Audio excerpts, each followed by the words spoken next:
Today, we're taking cybersecurity back to the future with our good friend Daniel Gorecki. Assemble the council.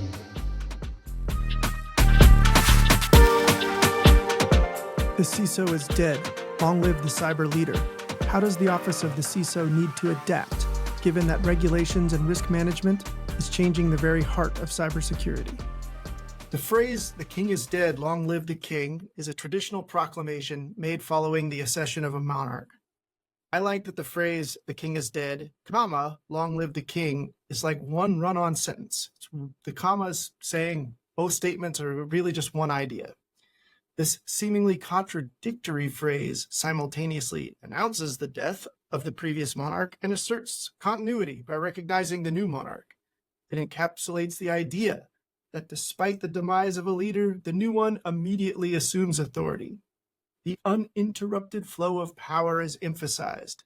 The continuity of power, even after a monarch's death or abdication, serves the continuity of society and of progress, or so the establishment would like us little people to believe.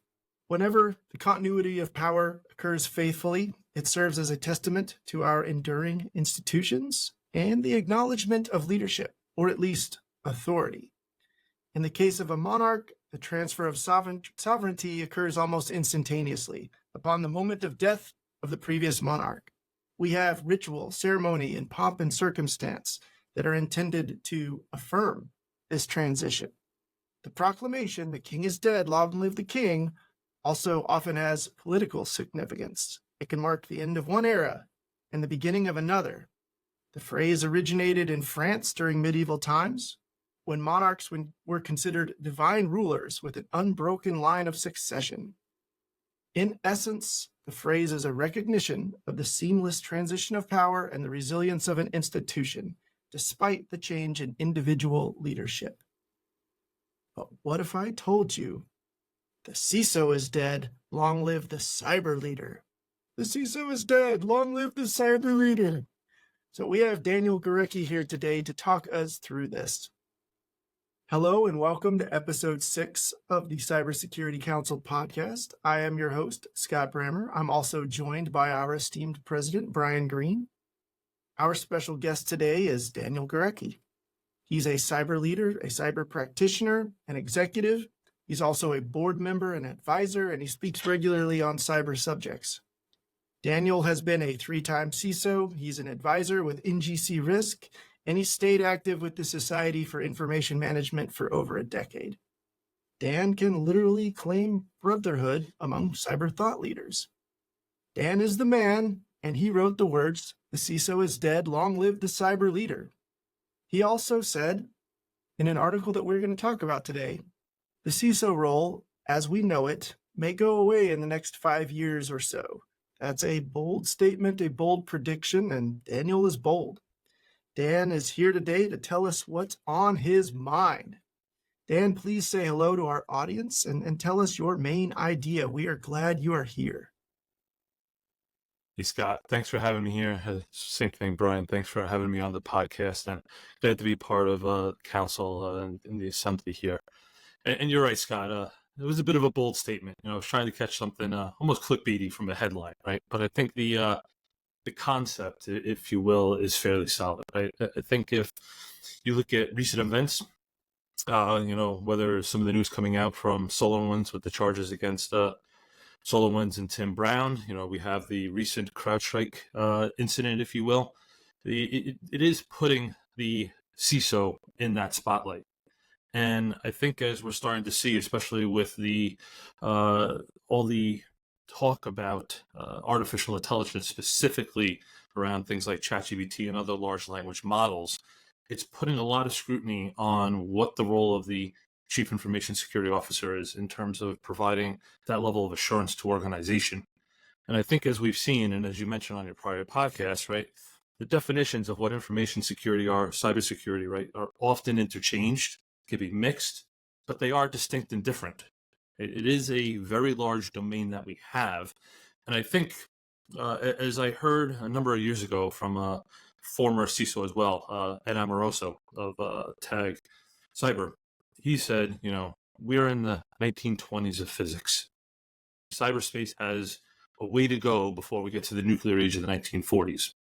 Now, I think we are getting close to that point, which is why I sort of said, I think the CISO role, right, and what we are as cyber leaders, whether you're chief security officer, chief information security officer, is going to continue to change and adopt. And I think we're going to see more regulations continue to push and change, and probably, I want to call redefine our role in the future.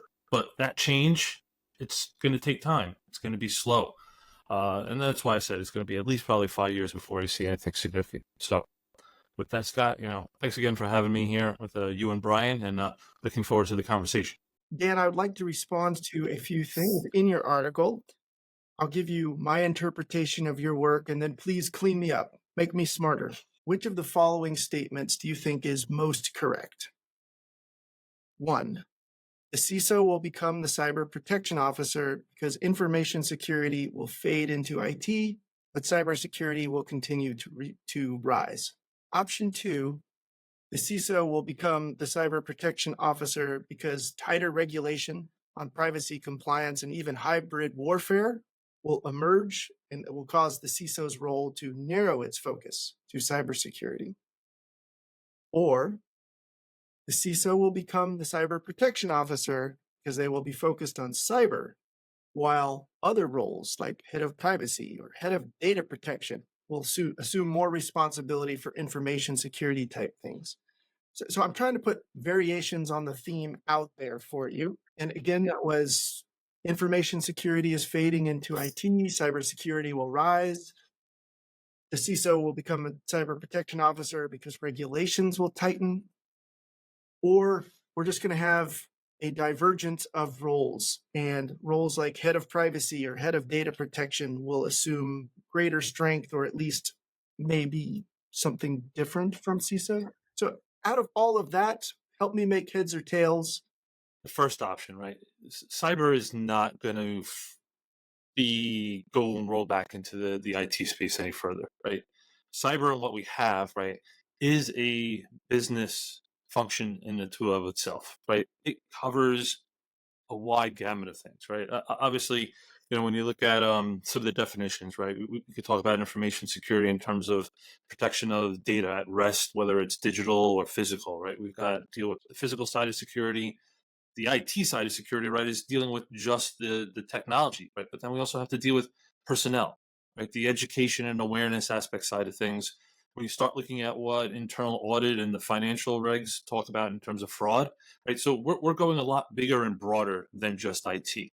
And that's why, I think, as we've seen, a lot of organizations need to start security somewhere, and kind of it makes sense because the biggest component of it that's probably most realistic, especially a lot of the controls start from IT, right? And I think that's where you see that combination of like a CIO, CISO leader sometimes at smaller organizations, but as companies grow, get more regulated, right? That's where things kind of split.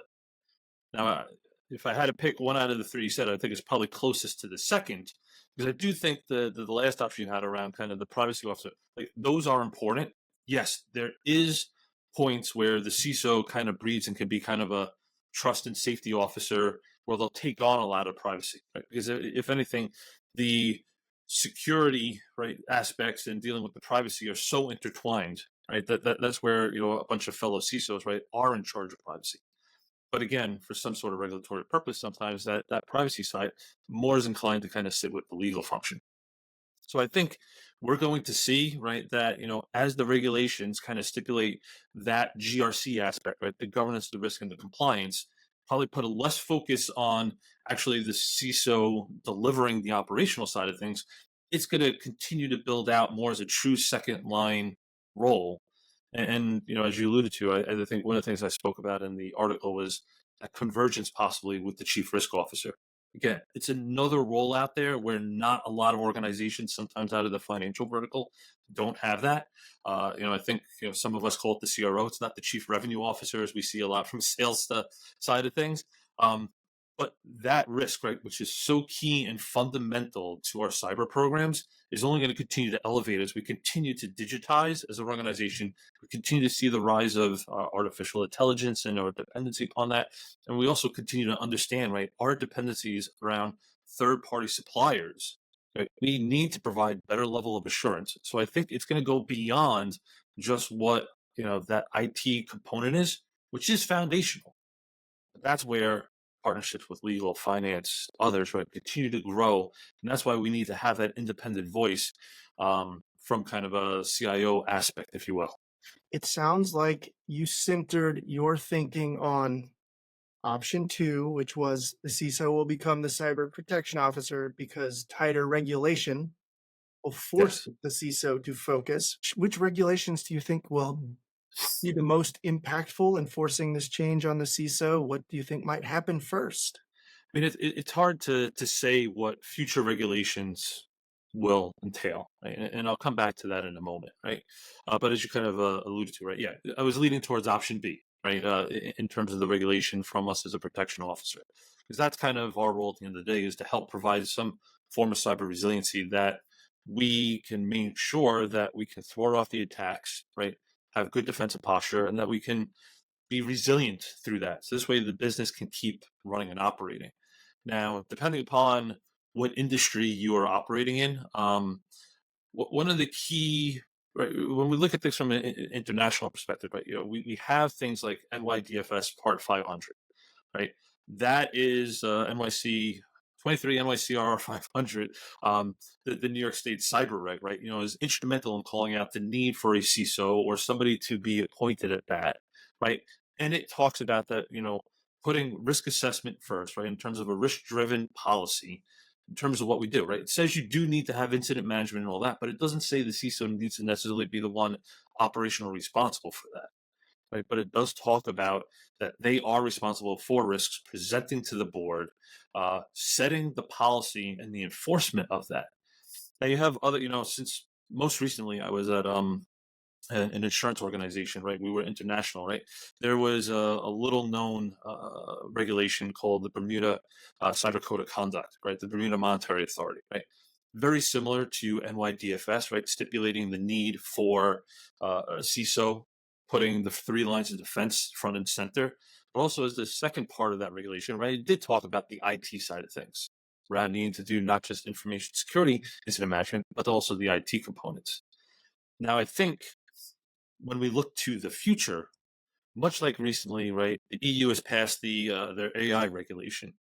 I think as we're going to continue to see incidents unfold and occur, you're going to start to see a draft of a cyber regulation probably come out in the EU. And I say that if you look at the history of what GDPR was trying to do, now the AI, right? Unfortunately, I think those regulations are geared not just for the good and the protection of uh, our EU constituents over there in Europe, but that's one way that they can help influence and shift any of the global organizations that are US based. So if you want to operate internationally, right, that's one way that you need to kind of abide by this, because you're impacting their citizens, right, their people, their consumers over there. And I think that will probably be one of the first areas, since they do seem to be leading, right, with a lot of these regulations, right? Even here in the US, we don't have a federal privacy mandate, right? We've got individual states with their privacy policies, right, which makes a bit of a compliance nightmare for us and for our privacy constituents. Same thing can happen in insurance and other areas, right? So at least with what the EU has done, right, they've band together. And I think that is where we're going to see probably something that's going to create kind of that cyber protection officer down the road. And that's why I kind of said CISO is dead. Long live the cyber leader, because I don't know what it's going to mean, right? As we look to see the risk officers, the digital transformation, maybe it is more of that digital risk officer, right? In other financial institutions, right? That second line, maybe kind of a technology risk officer, right? And I think we're going to continue to see that. I think the C-suite is a little crowded. We're going to see that consolidation. There's too many voices up there. What we're doing from a cybersecurity perspective, right? Providing that level of assurance that what IT is delivering from a build, design, run, maintain perspective is only going to continue to grow. And we need to, as we're going to see with things that have come out of the SolarWinds and others, right? We're going to need to continue to have that documentation. And so, like, we're the teacher. We're the ones who have to grade the homework. Yeah. And in a digital transformation, when that CISO is reporting to a CIO, and that CIO can take the homework and change it, it's kind of like that the bad kid, bad parent syndrome, right? You know, that's what we're trying to avoid. And that's why I think you will see eventually some sort of independent requirement where, much like the DPO in GDPR, a lot of times through our financial regulations, like with SOX, like the internal auditors, right, have to have a direct line to the board, even though they may dotted line or for reporting purposes go through the CFO, right, to maintain that semblance. Now, I think we do have a ways to go as a community, right? Our communication, the way we articulate things and quantify the actual risks. And that's why I think, Scott, I've done a lot of work recently around kind of taking some classes around the chief risk officer. I think that was for me to help better understand how cyber risks can fit into the broader narrative of overall business risks impacting the strategy, right? We don't want to continue around this fear, uncertainty, and doubt, right? It is very costly, right, for what both cyber IT has to do to implement controls. But I think these are things that will influence and shift kind of our thinking going forward as these regulations are probably going to be formed in the coming years. And we'll see that in the next 5 to 10 years, they probably become effective. I have a thought, if you guys don't mind, just based on what we've been talking about. We talk a lot inside the Cybersecurity Council, and I ask CISOs that I speak with every day, who do you report to? And get the answer. Sometimes it's a CISO in a technology company where the technology generates the revenue. And that CISO says, I should report to the CTO, and that's who I report to. And then it's across the gambit of other industries and other businesses. Sometimes it's I report in through the GC or the chief legal officer. And other times it's up through the CIO. And it's often very different if the company hasn't experienced a breach or if they have, right? Because in a part of responding to that breach, everyone said CISO can't report where they reported yesterday. They have to report a different way going forward. Yeah. And we are very, very, very focused on helping CISOs become better at what they do every day. That's what our group is built to be. Put CISOs in rooms together, have them share best practices, lessons learned, make each other better. So I kind of ask this conversation of risk. One of the things I've seen CISOs struggle with, especially at big companies, is, and if they're first-time CISOs, a big part of their job is dealing with all the regulations that are ever changing and reporting to the rest of their C-levels on the risk that the company is dealing with from an IT perspective, and attaching that to the amount of money they need to buy the technology they need to lower their risk, and the amount of money they need to hire more people to institute their program and own these different parts of their organization. So my question back to you is probably an easy answer, but do you feel as if CISOs got much better at understanding risk and how to speak to the people who own risk, CFO, GC, that they would be much better at their jobs? I think, yes, if we can better articulate risk in business terms, bring people on board with what we're trying to mean well, right, for the company, I think that would potentially help us elevate, right? Talk about that seat at that table, right? And I think, Brian, you bring up some good points, right? Where the CISO reports, it's very dependent upon a number of variables, right? Size of the organization, maturity, industry vertical, the regulatory environment, have they been breached or not, right? And that all shapes and influences the role of the cyber leader, the role of the CISO for that company in particular, right? There's no right or wrong answer for every organization. I know a great CIO friend of mine, right? They didn't have a CISO at their organization. They brought one in, reported to that CIO, huge champion, They also built out their enterprise risk management function with that CISO peer, right? Where other organizations may not get that kind of support, right? And that's where maybe there's the clashing. If we look at like the IIA's 3 lines of defense model, right?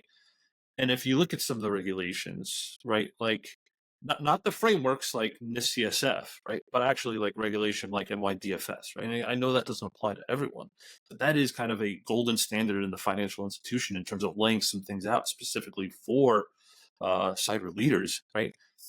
Very specific in terms of what the CISO needs to do, and I think that is going to be helpful and instrumental in terms of pushing the boundaries of kind of making sure that reporting line and the voice of the CISO and the team that they're supporting behind them is heard appropriately.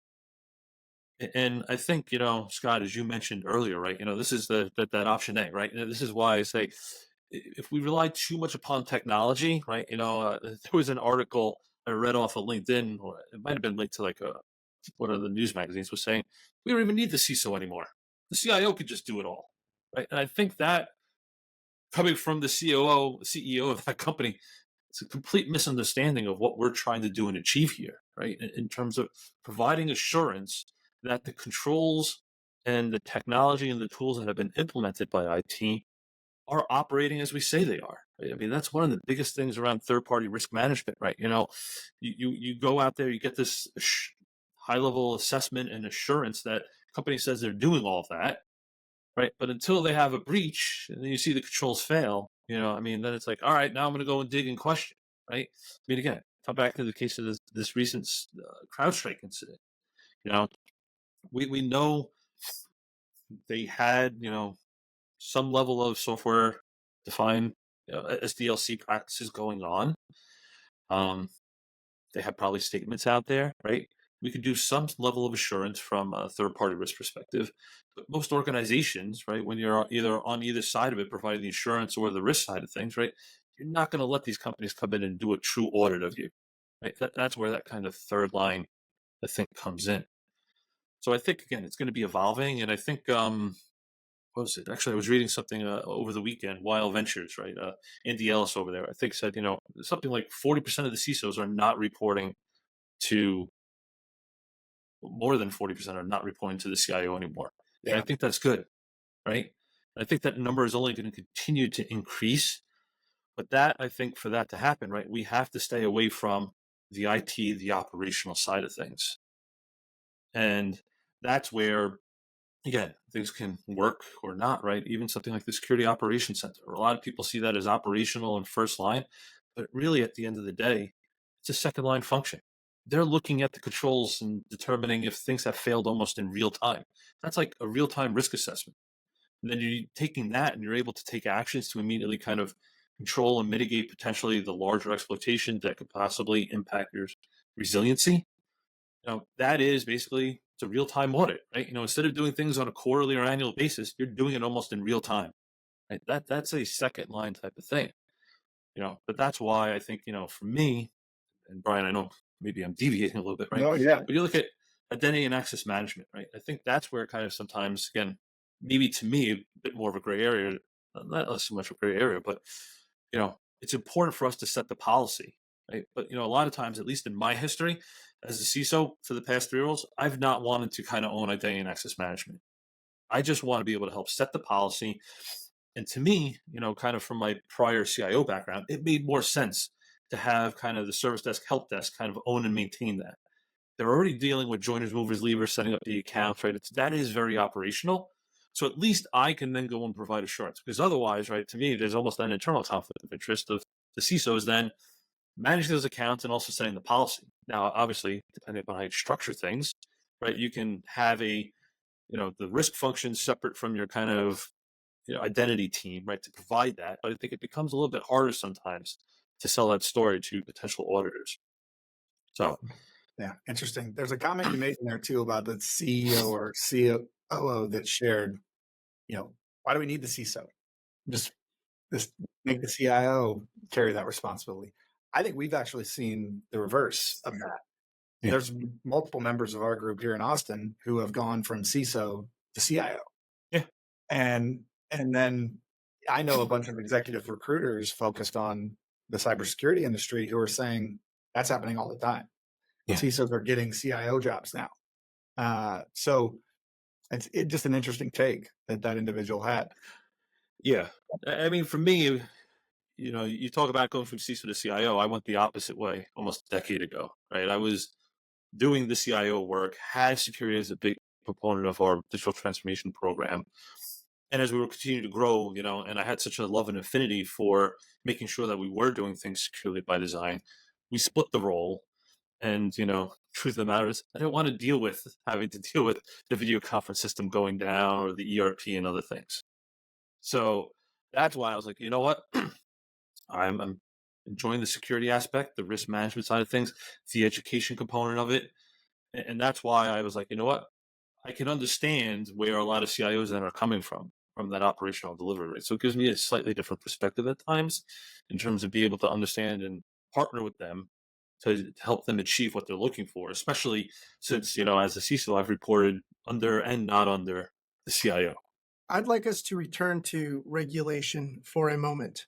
Yeah. I'm trying to envision what kind of regulatory changes might further force a CISO to become a cyber leader or fixate on cyber. Regulation has a cost.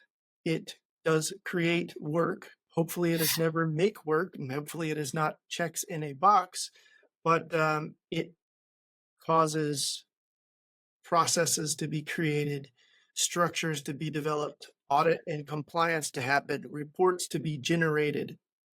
If we end up with new cyber regulations, by their very nature, they will be prescriptive somehow.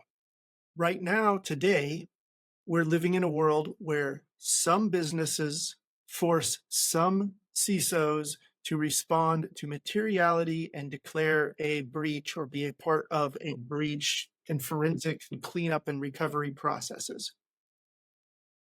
But if you were going to overprescribe here and say new cyber regulation could be coming, which will be more prescriptive in this environment, what comes to my mind is no longer are you only doing 3 tiers of risk and different levels of controls, but now you're also being possibly mandated, and I'm going into the wind here.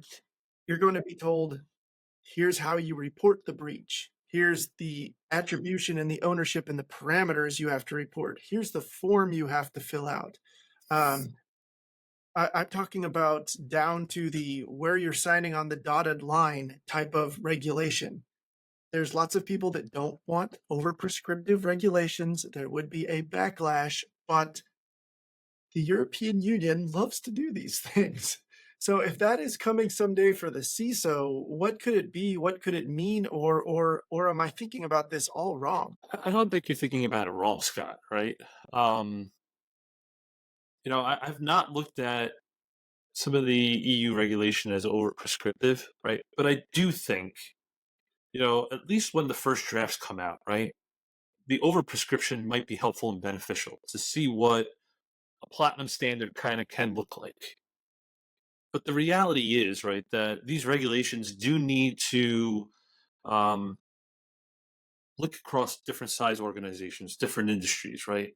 And different levels of maturity within an organization. So I think the end products, right, are never as prescriptive as that, right? We even saw that with the recent, as you're alluding to, I think the SEC cyber regulation, right? There were components of it, right, that I think a bunch of us as security leaders would have liked in there, right? Maybe even the recent update to NYDFS too, right? But these got pulled at the end, right? Obviously, a lot of that is probably coming from company lobbying, right? Because organizations obviously don't want, rightfully so, to have all those additional details, right? It puts them on the hook. It puts an additional level of compliance, right? So they're trying to think about in their best interest, right? Well, how do we minimize our obligations, right? So it's striking this right balance in terms of, I think the regulations, if anything, a lot of times are taking that consumer view, right, in terms of how do we ensure that the consumers are ultimately protected at the end of the day. Now, some of those incident reportings, much like with GDPR, right? I mean, there's a basic set of requirements And I think a lot of times we see, whether it was GDPR originally or the SEC, 72 hours, 48 hours, I have to turn around and notify it, right? You don't have to have all the answers in that time period, right? That's hey, we've had an incident. We're making you aware of it. We know it's going to take additional time. I mean, I've had to, over the years, report to the ICO and other things around incidents that have occurred, right? I mean, I would love to say that I've never had to have to do that, right? But I mean, the reality is, you either fall in those two camps. Either you've been breached and you just don't know it, or you have had an incident, and it's how quickly you've been pretty good at, hopefully detecting them pretty quickly and be able to respond to that, right? Which has minimized the impact. So those conversations with the regulators are fairly short because you're able to evidence all the good things that you were doing and showing how you were complied with the regulation. It's going to be a balance, right? But I think there's no harm in the initial drafts kind of seemingly being over prescript, because at least it gives us a bit of a sense of where things could be.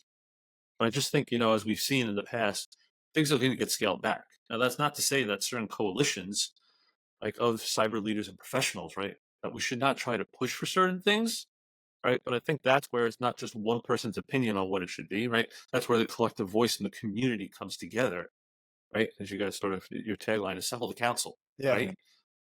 We want to come together as a voice where you could put an amicus or some other briefing in, right, to help support something, to provide commentary. Because a lot of us sometimes, when we're working for corporations, may not be able to provide that commentary on our own. So we'll have to look to those organizations for the collective thoughts to support where we are, because we are sometimes in a bit of that rock in the hard place when we are working for a large organization and we're not out independently on our own. Yeah. I have a comment and a question.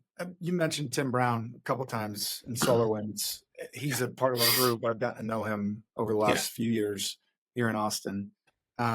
Loved to see the ruling recently that was public and some of the information around it.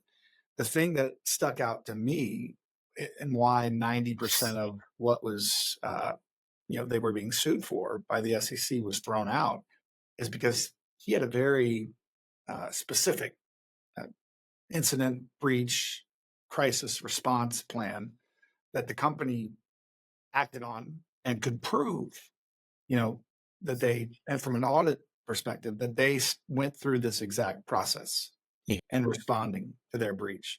And because they could prove that, it was like, well, they followed their process. They had a process, and a lot of that got thrown out. So I think being able to have that, I can go back in an audited fashion and show step by step by step we followed the plan that we had in place is something that every CISO needs to focus on, in my opinion, right now. Do you have that plan?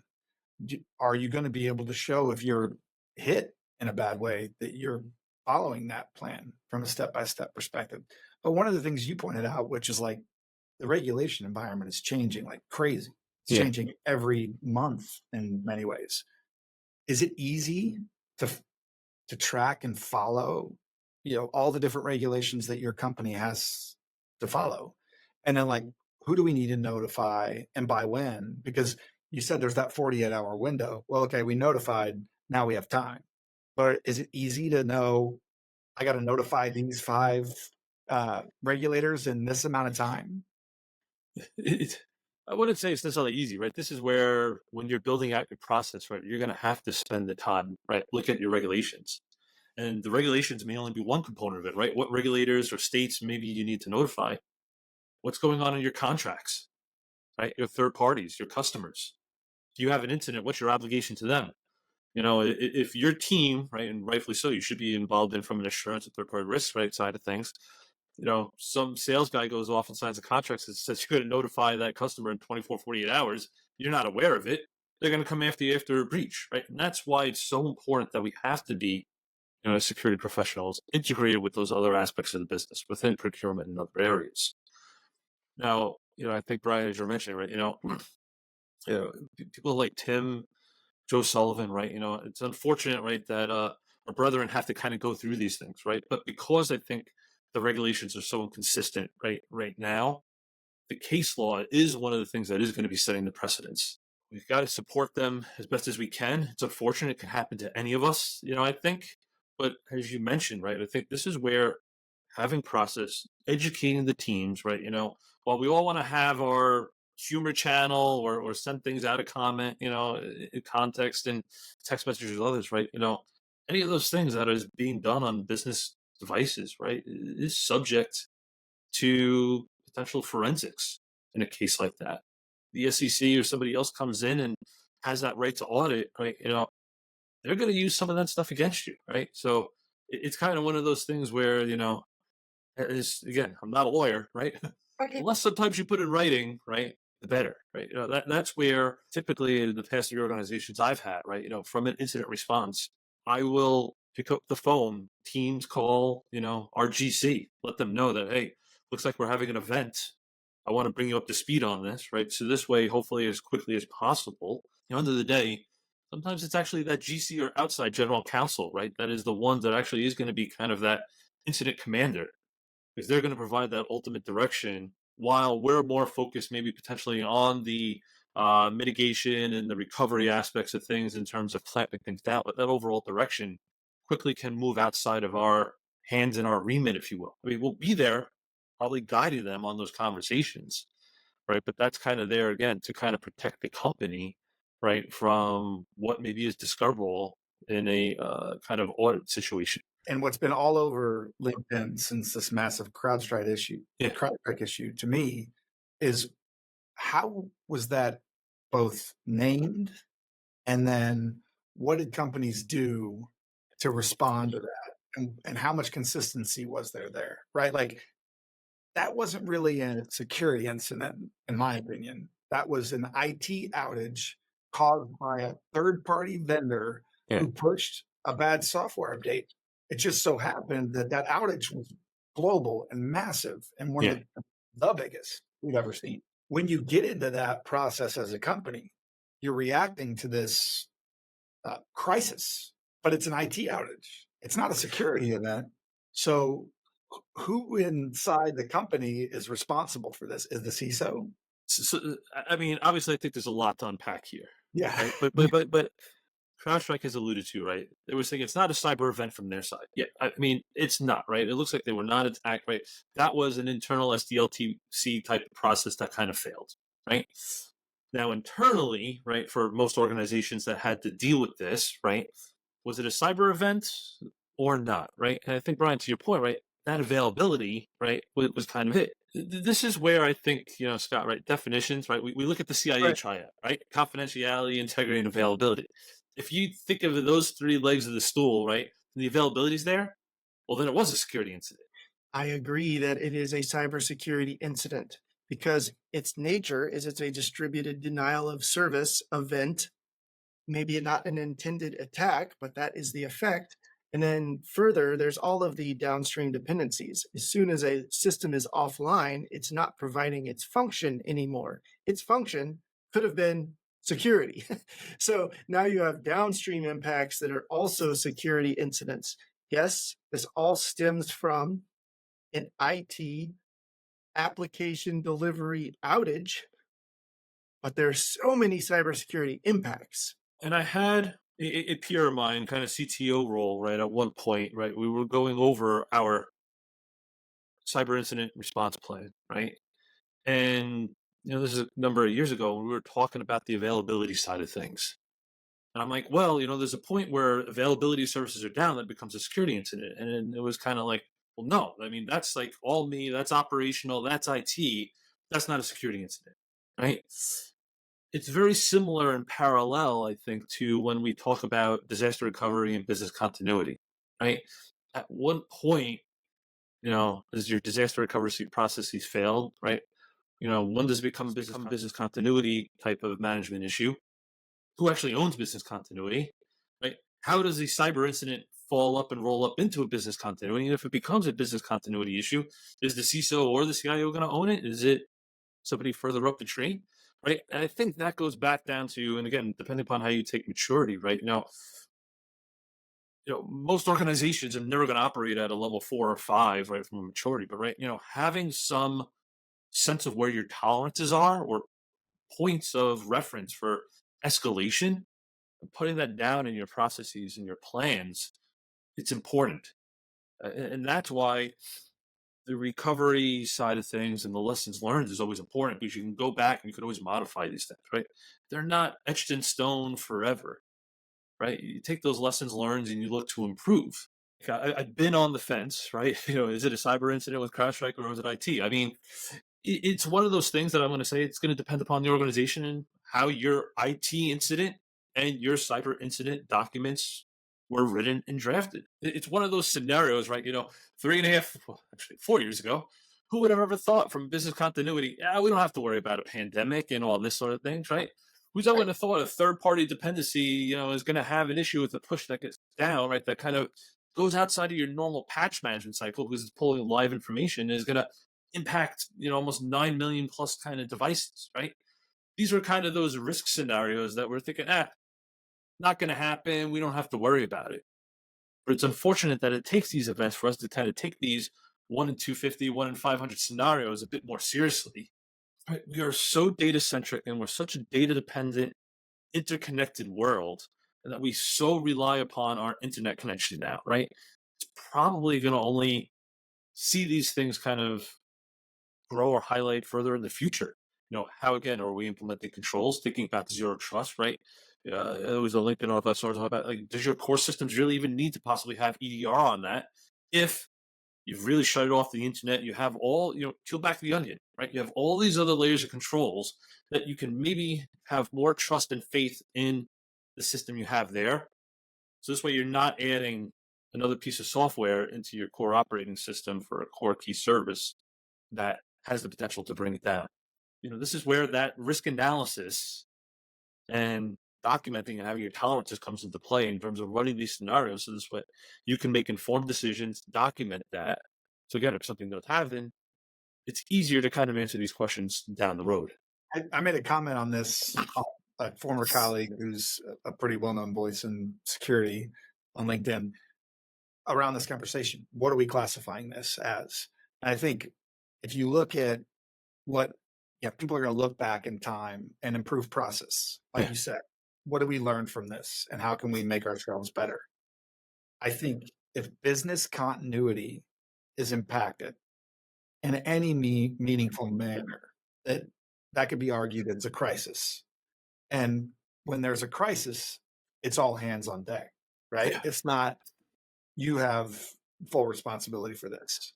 But defining who has what responsibilities in a crisis after you've learned, what you've learned from the CrowdStrike cost outage, I think that's going to be really important for companies to look at. That crisis management, right? Business continuity, you're right. I think, Brian, goes absolutely hand in hand. A quick story, right? It was more recently, CEO departed and a lot of the executive team is running around. We have to go to public. We have to figure out who's going to be anointed interim, like all these sort of things, right? And I was talking with our risk officer and I'm like, well, that's where crisis management and business continuity comes in. And they were like, wait, what? Some people, right, it didn't click that, like, you can treat this as an incident, right? I mean, that's what we talk about, right? Succession planning. It's like people are not thinking sometimes, well, this can happen with the CEO of the organization. Well, no, it's going to be one of my other leaders down there, right? But I mean, it could be anything from an activist takeover, right? Pushing out the board and your CEO. And, I've seen a number of things in my history, right, happen. It all comes back to that crisis management, right? So that's why sometimes, like, as much as people want to point it onto maybe the CIO or the CISO to own crisis management and incident management, at the true end of the day, the ultimate responsibility and accountability is on the CEO, right? Maybe in the moment in time, right? Especially if you don't have a plan or a process or a policy, it's better to anoint somebody to own it, build it out. And again, hopefully with a good communicator, right? And you can get others to be able to realize, look, this goes beyond what actually my responsibilities are, right? The CISO is probably not going to be the one responsible for overall incident management across the organization. Because you can have HR incidents, finance incidents, they're not going to flow up. But at the end of the day, right, that overarching crisis management side of things, somebody should own that. But most of the incidents we see, right, or at least the ones that are visible to the general user populace, right, are IT or security. So sometimes that's inherently just where we're going to have to start. The bottom line that I think you're offering, Daniel, is CISOs must adapt. The regulatory environment is changing. They need to continue to focus on cyber and even focus more on cyber in the future. Do you have any closing comments? Appreciate you having me on with you and Brian, right? And I think we are in an ever-changing and evolving landscape. Cyber is one of the biggest inherent risks, right, that an organization can have today. I do think, Brian, as you mentioned earlier, right, why don't we see this chief role, right, report directly to the CEO? The authority, the power, the accountability gets diminished, right, the more steps removed. 1 to 2 to 3, sometimes could be even further down there. If you have them report directly to the CEO and also kind of making sure you have a board of directors line of reporting, I can't think of an actual regulation that requires the CISO to be in front of the board to present.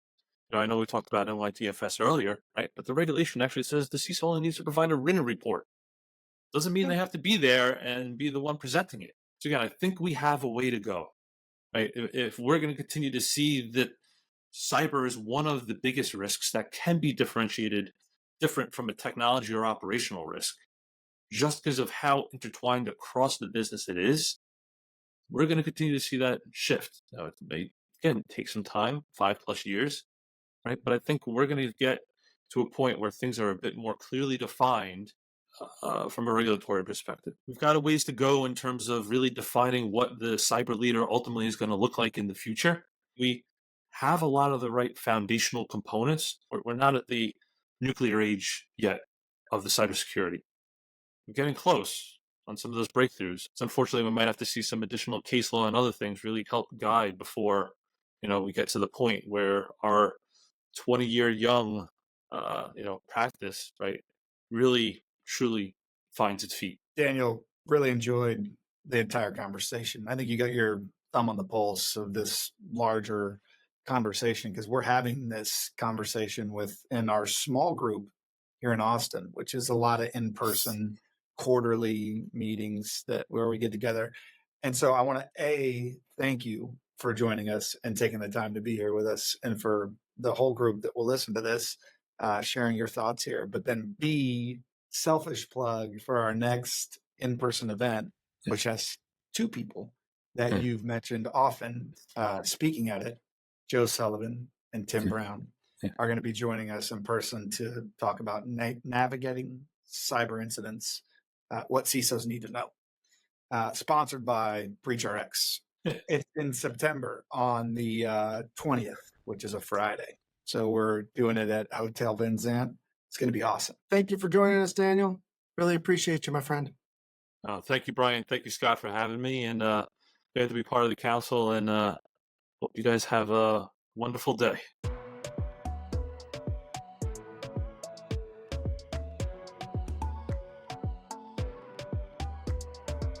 Welcome to the Cybersecurity Council. This council strives to showcase unique cybersecurity leadership stories. Its mission is to demystify and simplify cybersecurity across the entire business landscape. Best practices, lessons learned, operational recommendations, it's all here. Brought to you by the Cybersecurity Council, LLC, Brian Greene and myself, Scott Brammer, will be your hosts. We have come in from the cyber wilderness, not just to share what we have learned, but to find and elevate some of the most important voices in cyber. Brian is a former Division I college football player who has experience across many cybersecurity software startups. He has a successful exit on his resume too. He's also the founder and president of this very community, the Cybersecurity Council. Myself, Scott Brammer, I'm a former Marine and active CISO, and I have 3 patents in cyber and risk. As hosts, we are here to elevate best practices and strengthen the cyber community, both for the community itself and its allies. The Cybersecurity Council has had auspicious beginnings here in the Austin, Texas community, but we are already going worldwide. Everyone should be a cyber practitioner. The views expressed on this podcast either by us or by our guests, are our own, and they do not necessarily reflect the view of our organizations. This podcast is intended as a forum for professional knowledge, but it is not legal or regulatory advice. Always consult your legal professionals for legal and regulatory matters. And now, assemble the council.